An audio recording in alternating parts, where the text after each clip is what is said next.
IT అభివృద్ధిలో ముందడుగు వేయడానికి ఏ రకంగా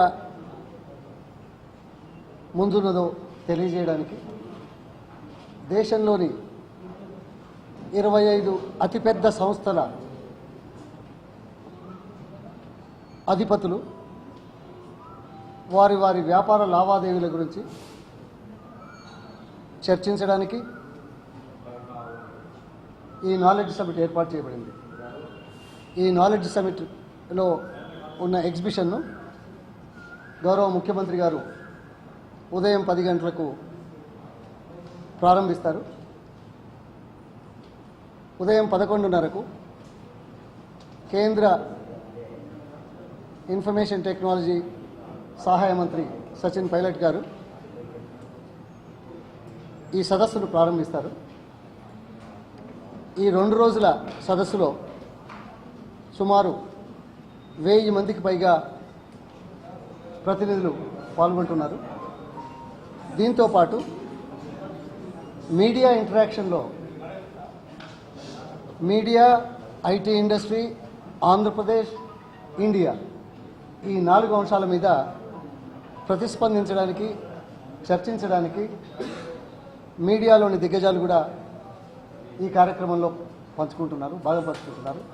ఇప్పటికే ఫోర్బ్స్ అధినేత, CNN, ఇంకా ఇతర అధిపతులు కూడా అంగీకరించినారు. బహుశా 2 రోజుల్లో wall street journal, New York times, Washington post సంబంధించిన మీడియా దిగ్గజాలను కూడా ఆహ్వానించిన నేపథ్యంలో కన్ఫర్మేషన్ వస్తుందని భావిస్తున్నాం.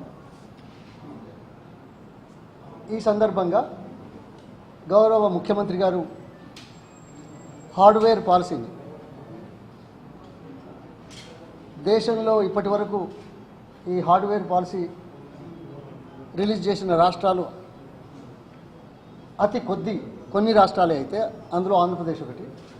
ముఖ్యంగా కేంద్ర ప్రభుత్వం తన హార్డ్వేర్ పాలసీని ప్రస్తుతానికి డ్రాఫ్ట్ రూపంలో రాష్ట్రాల ఆలోచనలు, సలహాలు ఈ డ్రాఫ్ట్ పరిశీలించిన తర్వాత తెలియజేయాల్సిందిగా చేసిన నేపథ్యంలో ఇంకా హార్డ్వేర్ పాలసీ రాలేదు. అయినా రాష్ట్ర ప్రభుత్వం అత్యంత ప్రోత్సాహకరమైన ఇన్సెంటివ్స్తో ఇది రిలీజ్ కాబోతున్నది. ఈ సందర్భంగా జైనో కన్సల్టింగ్ కంపెనీ ఈ రాష్ట్రం, హైదరాబాద్ నగరం, IT industry, how it is a global destination వాళ్ళ సర్వేను కూడా గౌరవ ముఖ్యమంత్రి గారు విడుదల చేస్తారు. ఈ 2 రిపోర్ట్లు కూడా అక్కడ విడుదల చేయబడతాయి. ఇది అత్యంత ప్రతిష్టాత్మకంగా, ఉపయోగకరంగా రాష్ట్రం, హైదరాబాద్ నగరం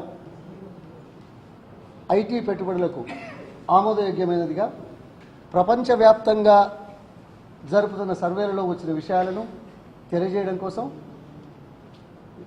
ప్రస్తుత వ్యాపార లావాదేవీలను సమర్థవంతంగా, ఉపయోగకరంగా మెరుగుపరచడానికి, నూతన సాంకేతిక విషయాల మీద చర్చించుకోవడానికి ఈ సదస్సు దోహదం చేస్తుంది. ఈ సదస్సు మరి వన్ ఆఫ్ ఇట్స్ కైండ్ అనే మాదిరిగా ఉంటుంది, దాంట్లో సందేహం.